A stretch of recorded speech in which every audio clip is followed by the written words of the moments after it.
So welcome everyone to our March 2021 Crescendo Connect Conversation. My name is Lisa Griebel and I'm president of Crescendo Inc.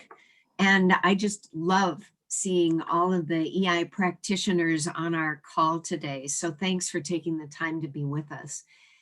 Before we begin, I just want to take a couple minutes here and set the context for our Crescendo Connect Conversations. So the purpose of these calls is to provide you with an opportunity to learn more about how our practitioners are building emotional intelligence into their practices. Today, it's my pleasure to welcome Cindy Edwards as our guest speaker, and I've invited Cindy to share her experience working in the field of neuroleadership and making the connection to emotional intelligence. So as you listen to her presentation today, I encourage you to think about how you might make your own connections to emotional intelligence. So before we get started today, I would like to do just a quick review of the EQI 2.0 model of emotional intelligence. So multi-health systems, or MHS, defines emotional intelligence as a set of emotional and social skills that influence the way we perceive and express ourselves, develop and maintain social relationships, cope with challenges, and use emotional information in an effective and meaningful way.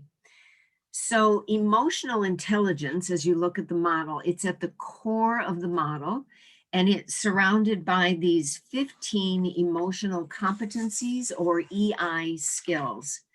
And these 15 emotional competencies really serve as the building blocks for developing or enhancing our emotional and social functioning, our overall well-being, as well as our overall performance. So the outer ring of this model. And starting with self-perception, generally speaking, people that have a good understanding of who they are, their self-awareness, or directionally where they want to take their lives, self-actualization, or they feel the confidence in the skills and abilities that they bring to the party. So they have a strong self-perception, which generally speaking will contribute to their ability to be able to express themselves in appropriate ways. So self-expression and being able to express ourselves appropriately will contribute to our ability to be able to develop and maintain mutually satisfying relationships. Again, going back to the core, emotional intelligence, having an understanding of how emotions play out inside of us will also contribute to our ability to be able to make better decisions as well as manage our stress. So with emotional intelligence and this model as our backdrop, I'm pleased to welcome and introduce Cindy Edwards today as our presenter. Cindy is a business owner, coach, trainer, and speaker, providing services to individuals and groups locally, nationally, and internationally for the past 15 years. Cindy's areas of expertise include career change and transformation, brain-based performance transformation, and invisible disabilities. So helping business professionals and leaders with non-neurotypical work challenges related to ADHD as well as ADD. Cindy holds a master's degree in human resource development and change leadership from the University of St. Thomas here in Minneapolis. And additionally, she is a certified coach in NeuroLeadership Brain-based results, emotional intelligence, and is also ADD and ICF certified. Cindy's mission is to help her clients discover their unique promise of value, to explore options for growth, and transform their professional self to find their fit at work. With that as an introduction, please join me in welcoming Cindy Edwards as today's Crescendo Connect presenter. Cindy? Thank you, Lisa. I appreciate the introduction. So it's fun to be here to share my experiences.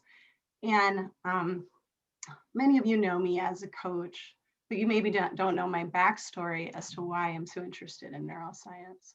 So in 2004, I actually left my technology job, completed my master's in HRD and organizational effectiveness, and had a son named Sam. And Sam was diagnosed with ADD in 2008. And man, he's a great kid, but definitely a challenge. And what I learned was that ADD and actually all autism spectrum disorders are neurobiological and neuro-based. So that began my walk in wanting to really understand the brain. I wanted to understand why. Why was my son struggling? Or hyper focusing. And so I went on to then get another certification in ADHD coaching, in NeuroLeadership coaching from the NeuroLeadership Institute. And today I'm actually finishing up my neuroscience and consciousness coaches training with Be Above Leadership, which is Ann Betts and Ursula Patinga. And so a lot of this presentation is based on what I've learned from them, what I've learned from the NeuroLeadership Institute, and then also just understanding the brain.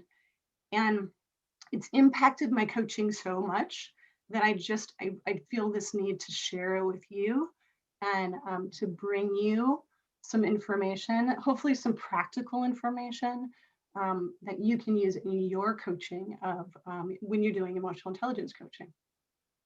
So what I'd like to cover is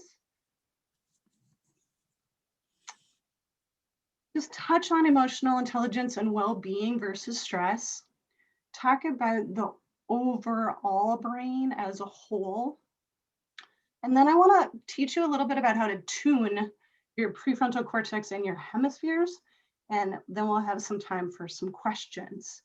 I'm going to go pretty quickly just because I want to be efficient and effective. So let's dive in. So as Lisa mentioned, she gave this fantastic foundation of the composites of emotional intelligence, right? Self-perception, stress management, self-expression, interpersonal, and decision-making. And today we know that there's a correlation between high emotional intelligence, high self and social awareness, and well-being, right? And so I don't know if any of you caught Dan Goleman's recent podcast, but he had Richard Davidson on, and he is a leading neuroscientist at the University of Wisconsin.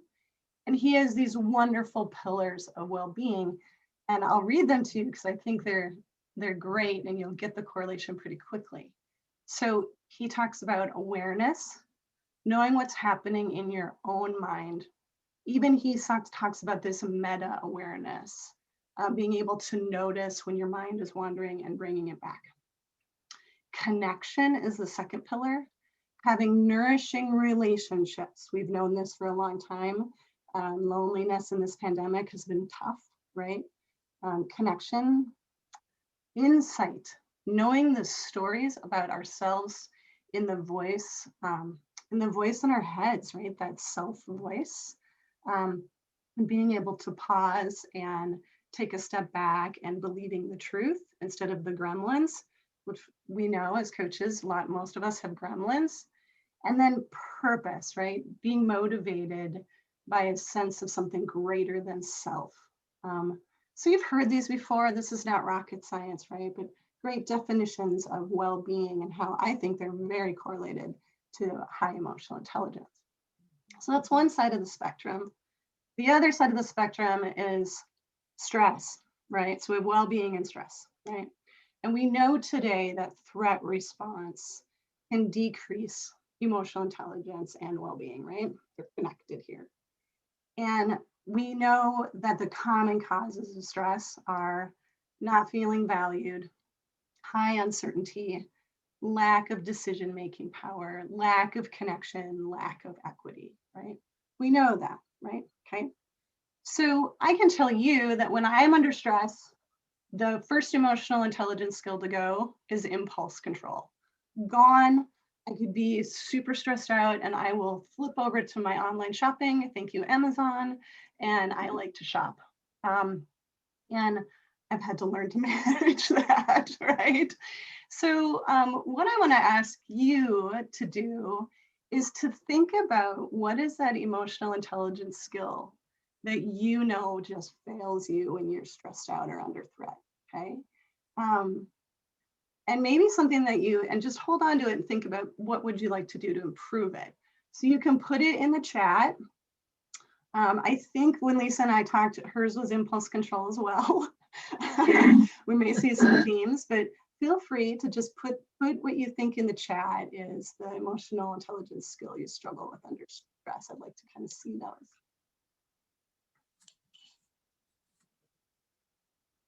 Empathy.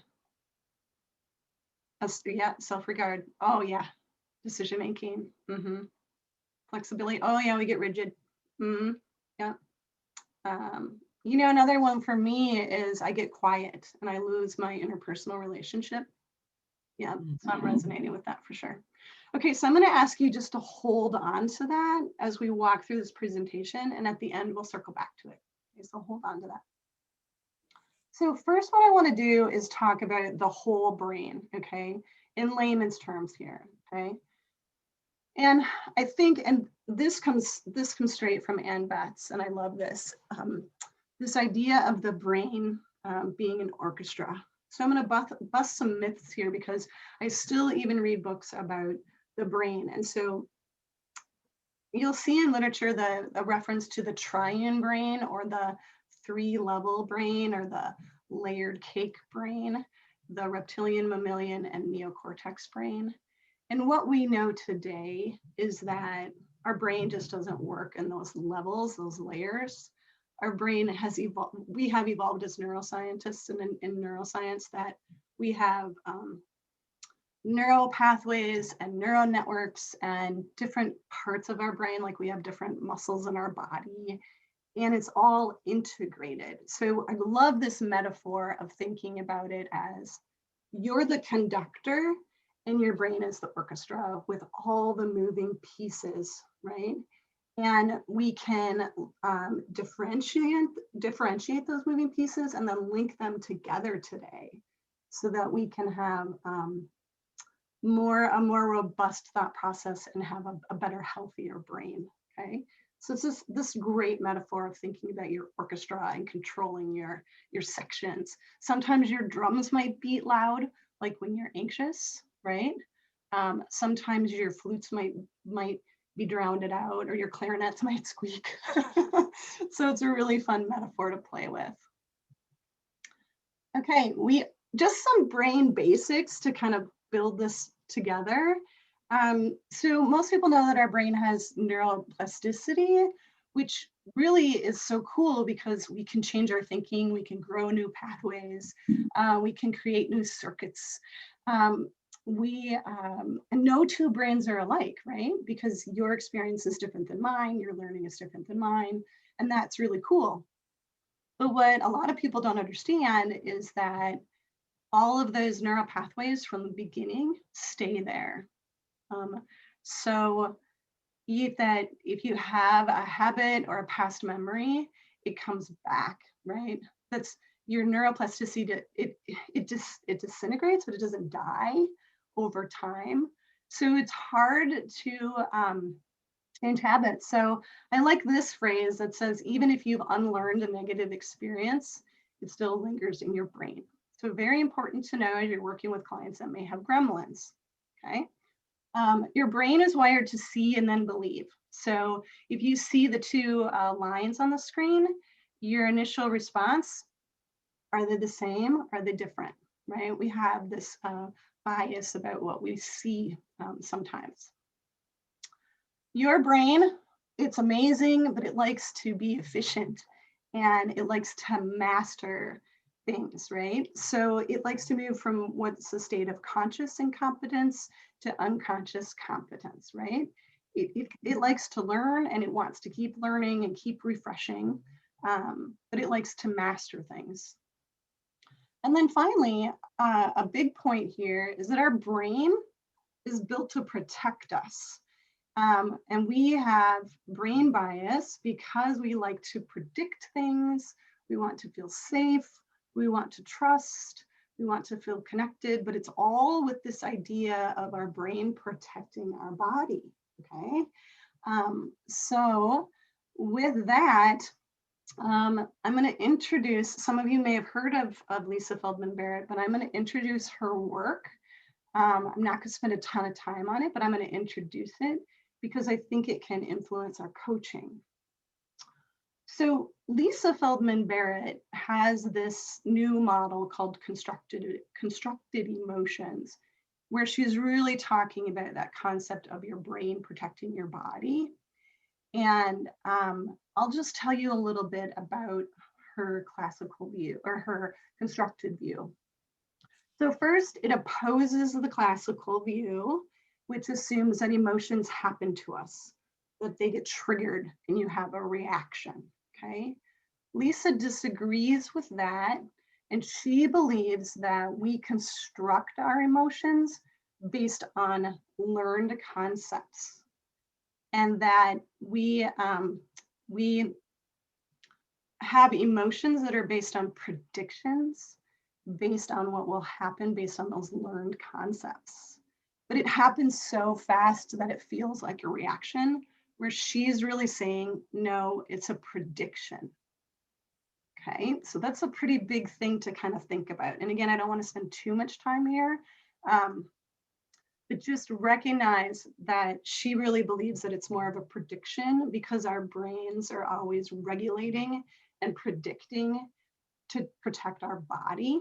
And she calls that the body budget, which I'll talk about in a minute.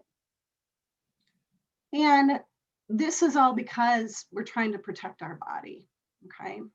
Now, if you have questions about the neuroscience, she has this really great book called 7.5 Lessons in the Brain. And I'm going to send out a reference list after this with a thank you.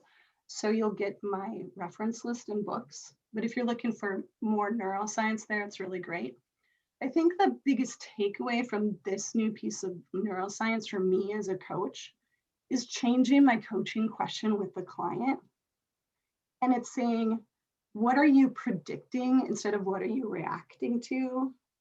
Or how could you change your prediction?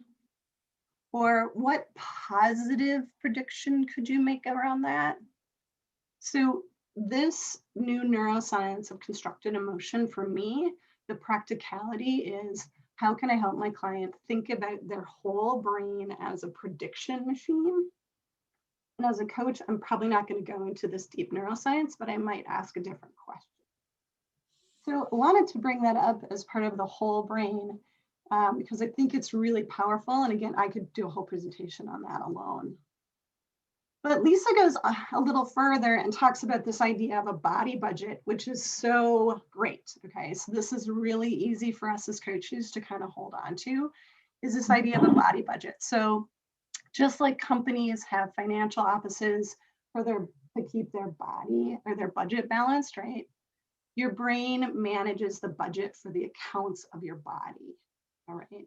So it's pretty cool to think about, like, if my brain is tired, I have maybe withdrawn too much. We've all felt like that, right? At the end of a day, your brain is just wiped, withdrawn too much. So how am I making deposits, daily deposits, to help my thinking, so I don't get so withdrawn that I can't think, right? I actually experienced this on Sunday. I worked a really crazy busy week last week, and I didn't even take my own medicine, which was to think about how to do these daily deposits. And so I just withdraw, and then I'm just dead. So what I like to think about, and it will be no surprise to you, is like this idea of a daily deposit. And some ways to think about, or help our clients think about daily deposits, is asking questions about exercise, if they're reflecting, if they have a meditation plan, if they're eating. And I know that kind of maybe seems like it crosses the line, but I'll explain why it's so important. If they're taking mental breaks. And the one that I forgot to add here is, how are they connecting? Because connection should be in this daily deposit list too. Because isolation and suppression, you learn bad, right? Really bad. So why are these daily deposits so important? Because they help improve the four, I guess what neuroscientists call kind of the happy chemicals or some main chemicals that run in your brain.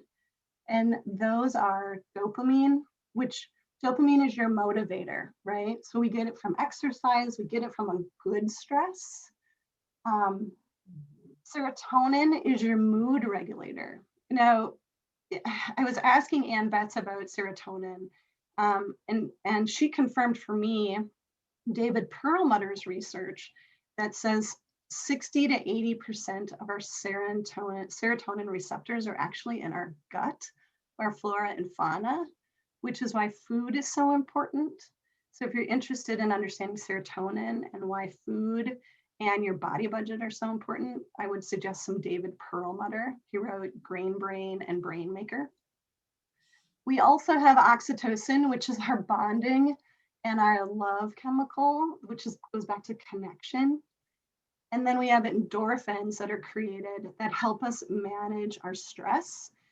Think of it like Tylenol for the brain, right? It helps to kind of just, it's a natural pain reliever. And so it can help and normalize and stabilize our brain. So I love this idea of the concept of a body budget. So the coaching question that I ask my clients is just, wow, it sounds like you're really withdrawn. How can you add some deposits into your day? And so then we talk about like breathing or walking or, just things to think about this body budget, which is really a neat concept. So those are some big brain basics, right? And each one of them could have their own presentation. But what I wanted to do was bring it down to some tangible things for tuning two specific areas, well, three, I guess, to help you think about how to improve your emotional intelligence, but also that in your client. And remember, we can talk about the brain now as different sections of our orchestra. So the sections of the orchestra that I want to talk to you are, of course, your prefrontal cortex, your fantastic prefrontal cortex, which, by the way, sits, if you don't know, it sits right behind your eyebrows, right? So for me, when I get a stress headache, I get pain behind my eyebrows. Well, duh, that's where my prefrontal cortex is. So what is this magical thing called the prefrontal cortex? I like to think of it as conscious, or where my conductor lives, where my conductor helps me manage my executive functions.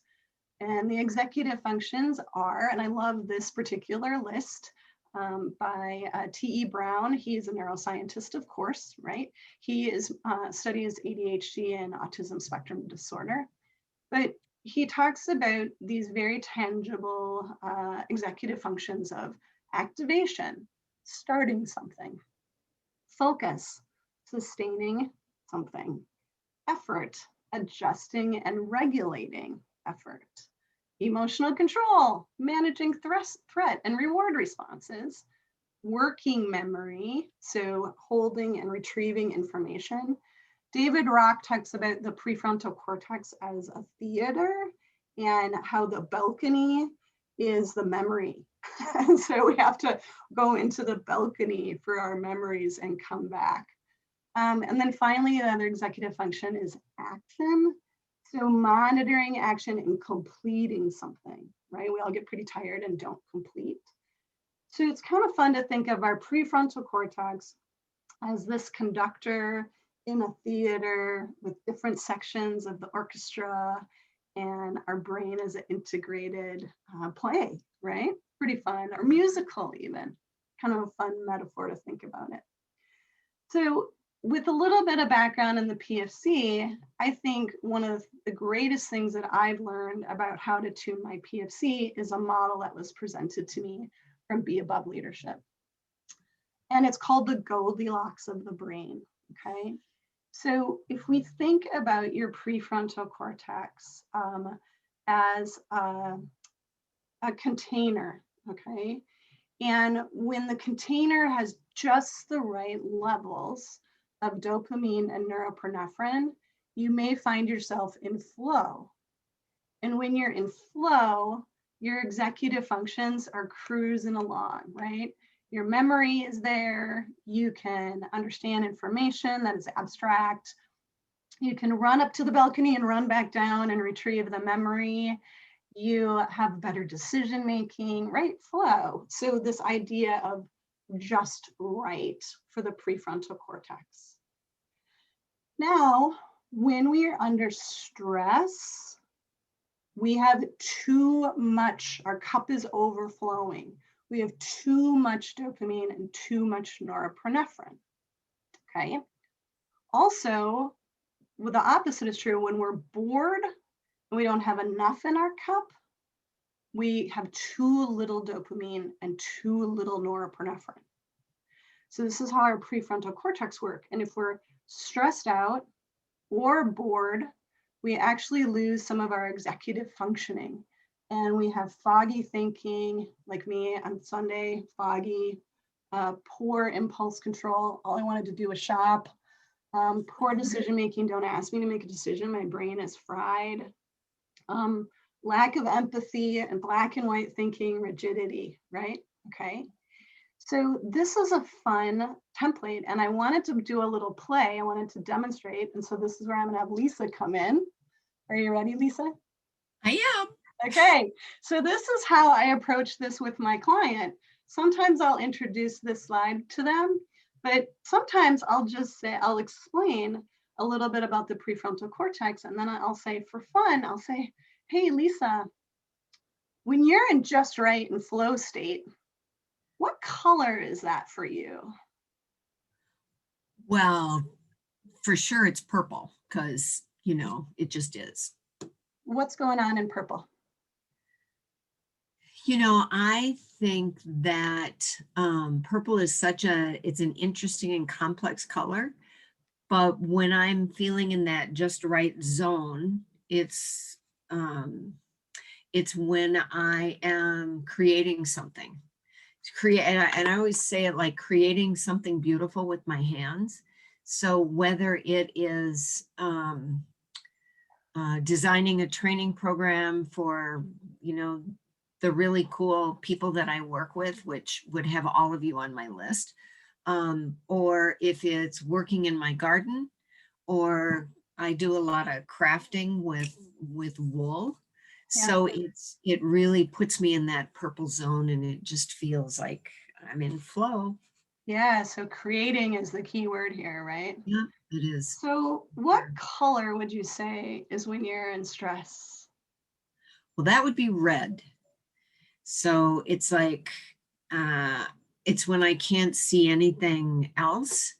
When things are very tense, so I'm under a lot of stress, and I can't think straight. So I always come back to red for that color. Now let's go to the opposite. What color for you is boredom? It'd be muddy, kind of a muddy brown or muddy green. You know, it's just like slogging along, and it's like, oh God, am I going to get through this? Yeah, right. So for purposes of this demo, let's go to the red, right? Okay. What would you do to move from red to purple? My cure for any of those, you know, kind of murky, foggy, anxious feelings is to immediately go for a walk, to go outside, to be in nature. It doesn't matter what's happening. It can be raining. It can be 18 below, as it was when I was out there walking my dog, and she's looking at me like, are you out of your mind? But it's No, just, you were in your mind. exactly. But it is taking a break, breathing, and going outside and being in. Yeah. So thank you for demonstrating, Lisa. If you coaches on the call were having a client like Lisa who didn't know what to do, right? Lisa knows what to do. She's been doing it. She's Yeah. awesome. If you had a client that didn't know what to do, right? This is an opportunity to create maybe a ladder or a process for moving from red or muddy brown to purple, right? So it's really simple. It's just a quick, like, get them into a color, right?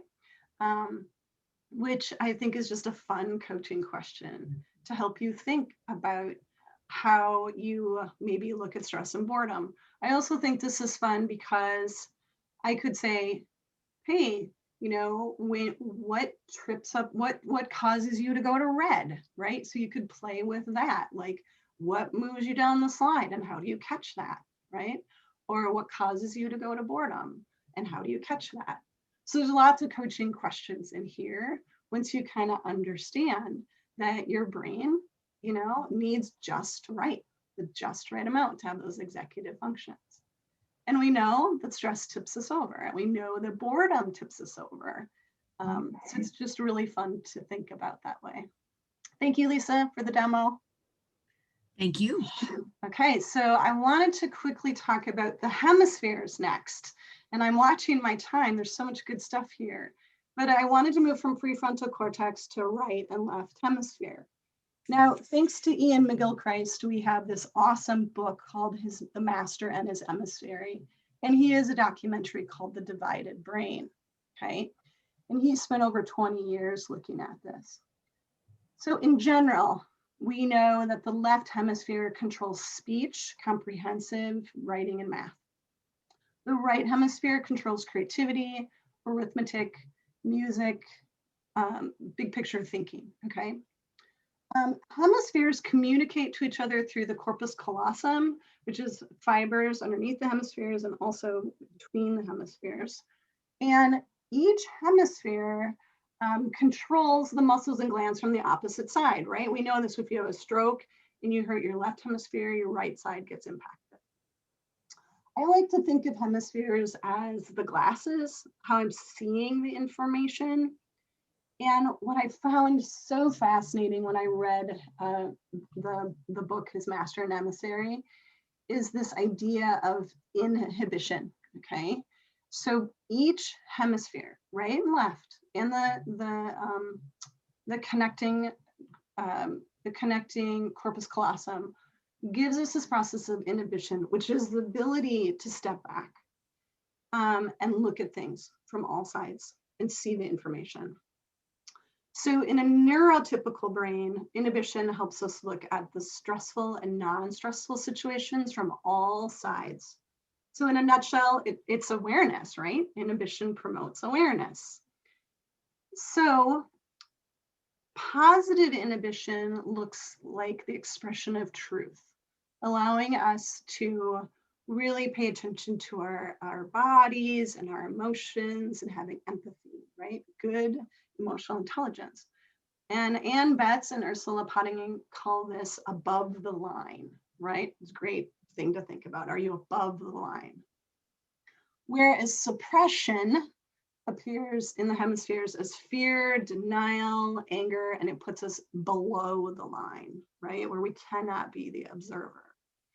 So this idea of inhibition is so important because it helps us regulate both sides of the brain. So anyone that comes to you and says, oh, I'm right-brained and I'm better that way, need both, okay?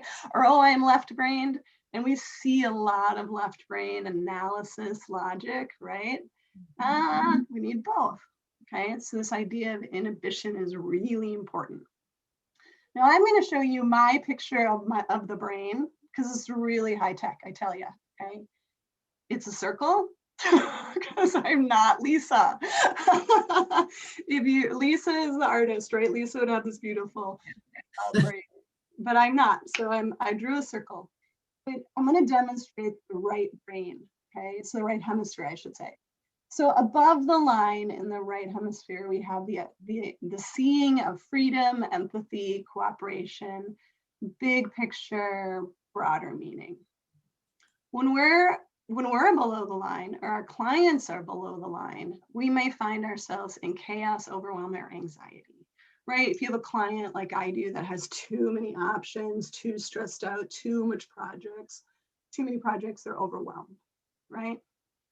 So then we can look at the left hemisphere, which is this idea of structure and focus that's positive. So one thing that's good, positivity, sequence, and logical analysis, right? A lot of my clients are here when they're working, and then I have to move them maybe to the empathy, or I find that they're in left hemisphere for work and right hemisphere for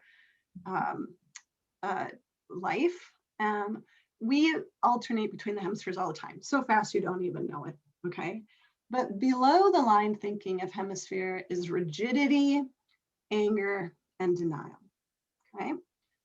So what I really like to do is change my question. If I find that I have a client that's in overwhelm, I'm going to ask questions that help them move to above the line, left hemisphere. So it might be, what's one thing you can do today? Can you make a list? What is your plan? What's one thing you can focus on? I like the one thing question. What's on the list? Can you make a list? Can we make a bubble map together? Can we build a list together to get a client out of overwhelm and chaos? Same is true for when a client is rigid. I was working with a VP last week, and he had to turn over some projects to a new guy, and he didn't want to, and he was feeling rigid, and he admitted it to me. And so I started asking questions about what was really important, what the big picture was, how will this other guy feel if he doesn't get this work? What are the values that are at play here or at stake here? And to help him get over his rigidity, right? And then he was like, yeah, and he had to let it go, right? So this is my fun tool. I just really changed my question to help people just think in their opposite, right? So even if you don't know or don't care about the neuroscience that much, this is just a fun tool. And this is straight from Be Above Leadership. This is their process, so it's pretty neat.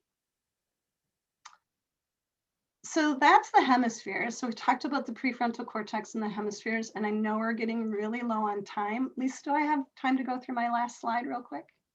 Okay, all right. 2 slides. So I wanted to just quickly mention a couple of other tools that help with integration of the hemispheres. One is using imagery in coaching. What's the current image? What's the future image? What's the bridge image? One is embodiment in coaching. If you're familiar with somatic coaching, where do you feel in your body? Close your eyes. Where do you feel that in your heart? I had a client that actually did some somatic coaching with me, and she twisted up like a pretzel and then peeled off the pretzel layers to get to her solution. And then of course, metaphor and meta-metaphor is really huge and hot right now in coaching, and capturing the client's metaphor. These 3 things also help to integrate the hemispheres, and actually I'd say integrate the whole brain. So kind of neat.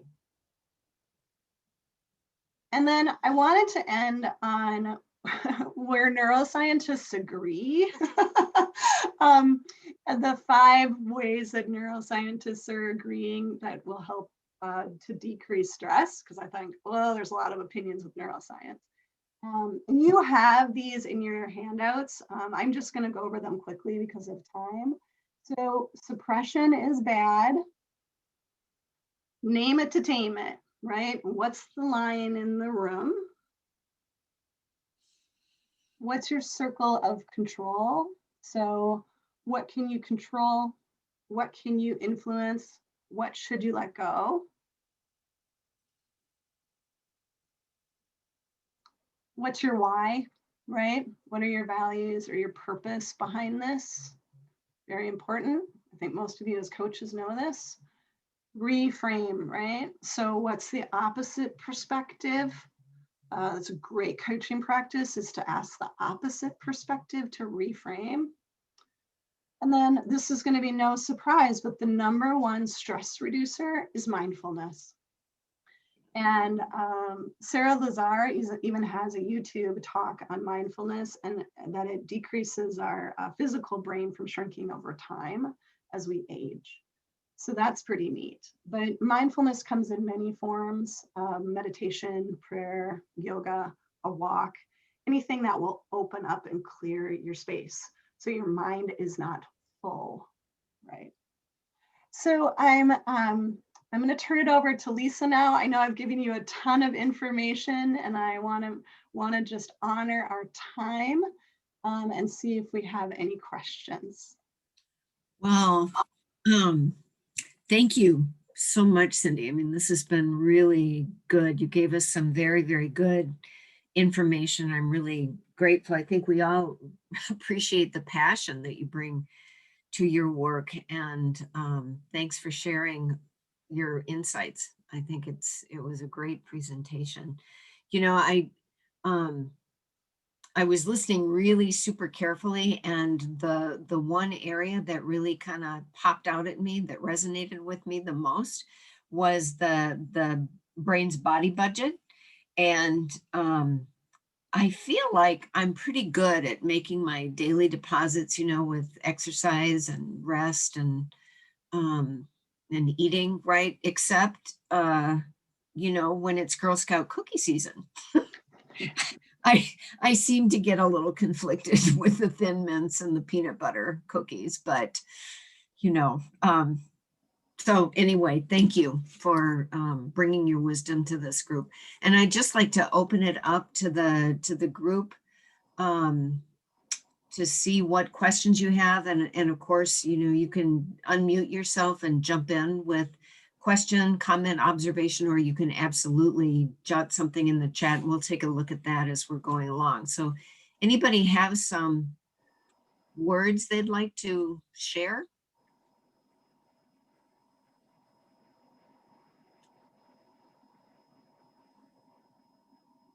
I guess I could ask too, before someone jumps in, I could ask, if you go back and think about that EI skill that you identified. Oh, right. Do you have a solution to how you want to manage that? So if you're thinking about, you know, how to apply this stuff. Yeah. Yeah, so just as a reminder, we had interpersonal, decision-making, flexibility. I mean, I think we pretty much named all of the EI competencies as, you know, where we might get a little in trouble when we're under stress. Yeah. Assertiveness, self-regard. And Tammy is asking if compartmentalization is useful. Ooh. I think in overwhelm, helping a client pull things apart and bringing structure. So if that's compartmentalizing, that could be useful. If they're in a place where maybe you could bring a mind map in. I know that's hard virtually. I know when I was coaching in person, it was a lot easier to grab a piece of paper and draw circles. So I would say if you feel like you have a client that's in overwhelm or chaos, that it can be very possible and very helpful. Yeah. Any other, yeah, come ask me questions in the chat, or if you have a question that's burning. So Sarah says, I appreciate the questions focused on integrating both brain hemispheres. I think that's really helpful. And that was a good example that you just shared. Love that you brought in the idea of flow. Exactly. Yeah, I'd like to add something to that, Sue. So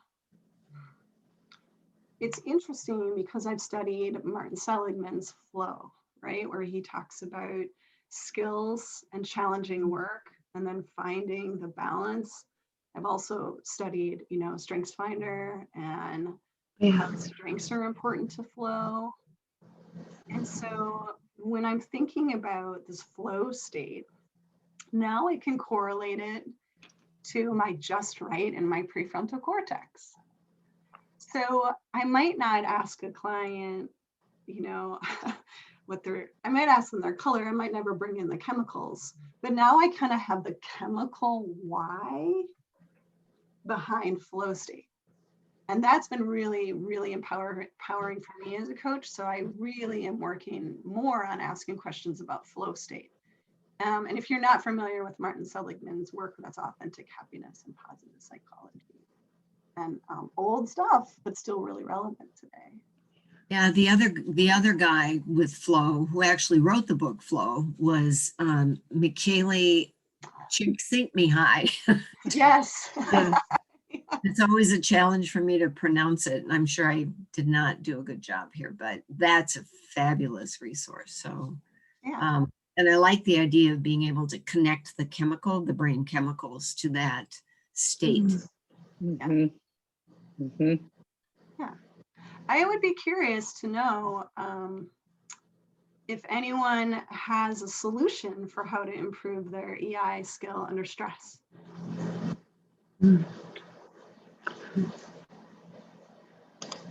Or we could tie it to this question or comment from Tammy. Sure. Any perspectives of the impact of COVID burnout on stress and how to best address through coaching? So it's a similar question. Yeah, I don't know, Tammy, if you have seen, there's a COVID growth circle infographic that I really like that talks about the circle of control. I wish I could find that quickly for you, but you might Google circle of control COVID, and it's like a graph where it has 3 circles. And so I do think that COVID, it's changed the game, right? We know this, right? It's the isolation. I think the suppression is up too, because where we may have gone and let off steam in the hallway or at the water cooler, so to speak, I think now we're just holding it in. So I would say that COVID has increased our stress. As a matter of fact, I believe there's research that has demonstrated this. So I guess I just come back to trying to change the question with my client to address the stress. As a matter of fact, most of my clients are doing 2 goals. They're doing a stress management goal for managing their current job, and they're doing a career change goal. And COVID is at the heart of many of my coaching clients with stress management. So what I might suggest is pulling the goals apart. Just an idea. What about someone, okay, so I'm answering a question from Liz. What about put something in realistic context as related to, I'm not quite sure I'm understanding your question, Liz. Do you want to come off mic and ask me? So what I guess I misspelled put, should have been putting, but the idea of when something gets out of hand in your mind, it starts to blow up, and you try to bring it into using some of your techniques into a realistic, smaller, bite-sized context of what you're really dealing with, which is, for example, the opposite of anticipating every possible thing that could ever happen, whereas you're just trying to just realistically manage like in a smaller bite. And that's kind of a mind, probably a stress related thing where you need to go to that other side of your brain and bring it up the other direction. Am I getting that right? That's correct. So I'd be curious, show of hands, how many people have clients that are in chaos and overwhelmed? So I use the questions to bring up to the left hemisphere a lot. I use mind maps a lot, or thinking maps, to dissect or compartmentalize, to help dissect and move, to see structure. And I asked that, what's one thing we could start on? What's one thing we could look at? Or even, yeah, I try to stick to 1. Maybe I'll go to 5, but that's where it gets, I think, tricky. And it's interesting because I often will see, it really depends on and I hate to throw in personality in here, but sometimes it depends on if I have somebody that is, super big picture thinking. They might spend all time in their right brain. And then they might go to that overwhelm faster. Whereas if I have somebody in logic, some of my executive clients are in logic and analysis and data, and they go to rigidity faster. Yeah. so it's a great way to think about it, right? Is to move them to the opposite hemisphere. And you can look at any hemisphere research and kind of think, what coaching question could I ask to get to the broader meaning, the forest? What coaching question could I ask to get to the tree?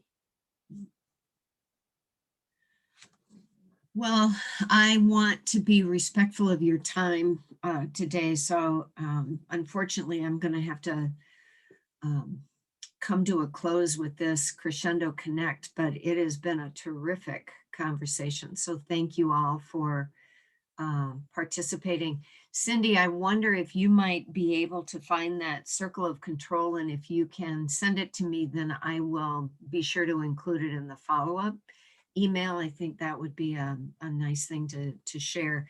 And in addition, I will be sending the list of resources that Cindy's put together. So few things here before we close out is that, of course, I want to thank Cindy for sharing your perspective and all your experience making the connection between emotional intelligence and brain tuning. That's just a fabulous title for this, because I think that captures the essence of it perfectly. Crescendo Connect Conversations are one of the benefits that EI practitioners receive when they are certified by Crescendo. And I went back to the numbers today. It looks like we've been doing these Connect calls for the last 9 years. I had no idea that they'd been going on that long. Our next Crescendo Connect is scheduled for May 14th with a presentation that's going to be focused on emotional intelligence and networking. There's Jill. Jill Howler is our presenter. So I hope you can join us for that. And I'll be sending out more information about that in the next few weeks. And as a reminder, if you are making a connection between emotional intelligence and something that you're doing in your practice and are willing to share it with our community, we really want to hear from you. So please reach out to me directly. And thanks again to all of you for participating today.